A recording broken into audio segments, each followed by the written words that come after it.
Du droit à l'avortement au niveau fédéral relance la spéculation sur d'autres droits acquis, notamment ceux des homosexuels. Et ce sont les propos du juge de la Cour suprême qui ont donné l'alerte. Clarence Thomas laisse entendre que d'autres droits pourraient être remis en cause, à commencer par le droit des homosexuels, notamment le mariage pour tous. Avertissement très commenté par la communauté LGBT réunie hier à New York à l'occasion du défilé de la Gay Pride. Reportage de notre correspondant aux États-Unis, Alexis Guilleux.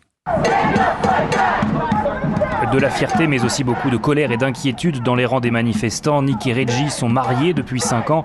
Ce dernier admet que la Pride est un peu différente cette année. On perd lentement tous ces progrès pour lesquels on s'est battu. C'est toujours important de venir ici, mais encore plus cette année, parce que nous sommes assiégés, nous sommes attaqués. La cible des critiques, c'est le juge Clarence Thomas, symbole de l'ultra-conservatisme de la Cour suprême américaine. Il se verrait bien revenir sur le droit à la contraception et sur le mariage pour tous.